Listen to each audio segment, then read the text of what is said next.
If you guys are looking for a place to get some reliable Ultimate Team coins, be sure to check the link in the description below to cointraders.co and use code LEGACY for 5% off of your purchase. What's going on, guys? Welcome back. I hope everybody's having a great day. Today we have some more NHL 19 with Team of the Year just around the corner. Technically just a week away. We have not heard any news on Team of the Year.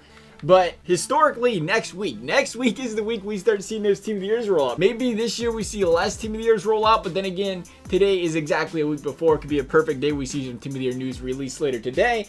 But we're going to be going over some players, 6 of them to be exact, that I think you need to avoid buying, or you need to go out there and you need to sell them right now if you have them, that are Evos. That is indeed if you are concerned about losing coins. Now, if you just want to lose a couple 100K or a couple million K, that's fine. You don't have to worry about selling them. They are your coins. Do with them as you please. As always, do like to remind you guys. But let's go and get this started with Elias Pettersson. You look at Pettersson, 350,000 coins. That is quite pricey for an 81 overall. Now, let's clear this up real quick. Pettersson is probably a lock for what many would say, if there is, and there probably will be, a Young Guns Team of the Year. He's still a young player. He's still in that rookie entry-level contract. And for that reason, he'll see a Team of the Year. But I cannot tell you the last time I remember EA giving a gold rare player, and we're going to call him a gold rare because he does have an 81, giving a gold rare player a +9 or a +10 for a Team of the Year. Typically, we see it stretch to a +7-ish at the most, maybe a +8. That gives Pettersson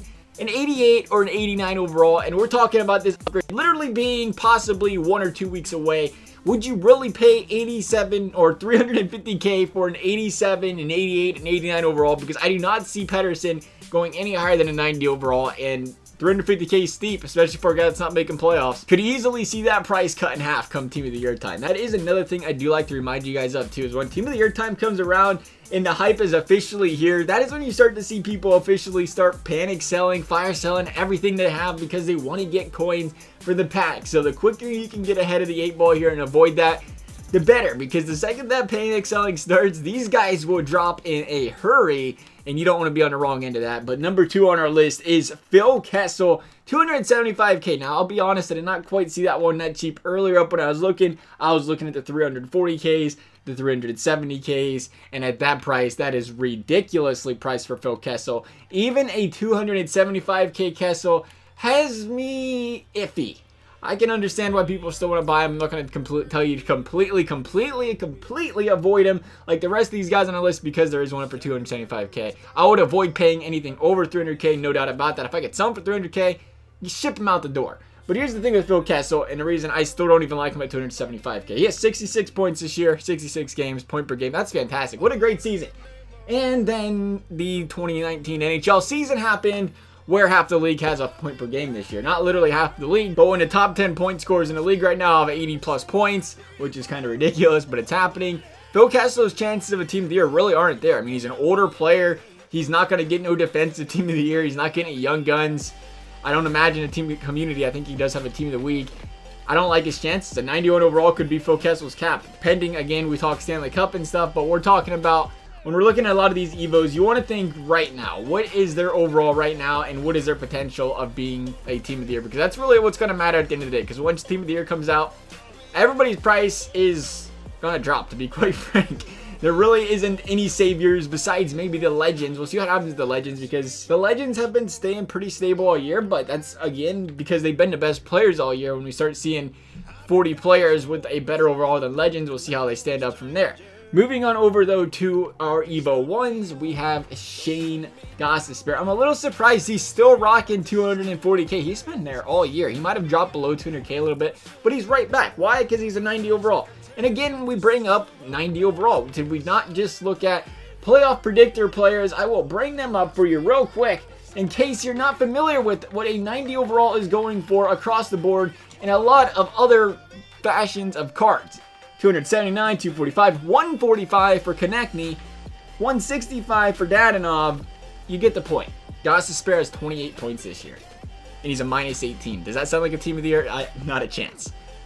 That's a lot. 240K for a Gostisbehere when you see all these other 90 overalls going for far less. And again, not a playoff team, more than likely. You don't see a lot more upgrades. Gostisbehere's got that big a void. And then there's that player I think a lot of us are still kicking ourselves on for not owning early in the year, and that's Thomas Chabot. Thomas Chabot. I am still calling him Chabot, and it is still probably preferred to be Chabot, but I like Chabot better because that was the ex-Blue Jacket was Chabot. But 350K, again, an 85 overall. We bring up the same thing we brought up with Pettersson. It's an 85 overall. What's he going to get, a 92, a 93 at best? Is that worth more than 350K? Again, we just brought up all those players that are playoff predictor guys that are going to be a 93 overall. You have to use that as a gauge, especially when it comes to players that were Evos that were able to be completed in sets. And Thomas Chabot is one of those guys. I can't believe there's only 4 of them up. I imagine him being one of these guys in a week. There's going to be 20 of them up, and they're going to be up for like 175K. I could be wrong. Always do keep that in mind. This is just my personal opinion. My opinion's not always properly correct. I'm not making you buy or sell anything. It's just my personal recommendations to help you guys save some coins. Going over to Rasmus Dahlin. Again, we'll keep it short. We'll keep it sweet. Same story as Chabot. Same story as Pettersson. Team of the year, very likely. 84 overall. What's he going to get? A +7? A 91? A 92? Again, the 260K for that? No. I can't do it. What's his synergies? Nothing. Nothing special for a defenseman. Again, you got to keep that in mind with these as well. That I always do remind people in case you are new to the game, and that is these Evos have 1 or 2 synergies. Team of the years for the last 2 years have had, count them, 12 synergies. 12. That is another reason you have to keep in mind, what if Johnny Gaudreau actually goes for 1 million coins as a team of the year, which still seems outlandish to me. What if he does? Well, guess what? His Evo has 2 synergies. His team of the year has 12. People are going to spend more on that team of the year. It's the new card. It has more synergies. There could be a couple 100K price difference in these bad boys from the 99 Gaudreau's Evo to the 99 team of the year Evo or 99 team of the year Gaudreau. But 1 million coins? I tell you what, if these guys can get 1.1 million coins, oh my goodness, I'd be selling a Gaudreau right now. He's a 94 right now. He's a smaller guy. People love using Gaudreau because of that speed and stuff. But when Team of the Year comes out, everybody has a 99 speed. So it turns into a thing when there's 20 different guys with a 99 overall, which we might as well expect happening because it happens every single year these days. Maybe 10 guys, 15 guys. All of a sudden, that Gaudreau is probably not going to go for 1 million, especially his Evo. I honestly can see people right now, if there's people holding on to that Gaudreau just to hold on to him for 1.1 mil, I can see him losing 3, 4, maybe even 500K. That's, again, that's my personal opinion. That's me watching the way Evos have acted during Team of the Year every single year. They always crash. And the thought that his Team of the Year will be a lot better because of the synergies, because of the new card. 600K for a Gaudreau Evo, that's not unrealistic at all. Keep that in mind. I'd have a hard sell on Johnny Gaudreau. If I could get 1 million right now, blink of an eye, he'd be gone.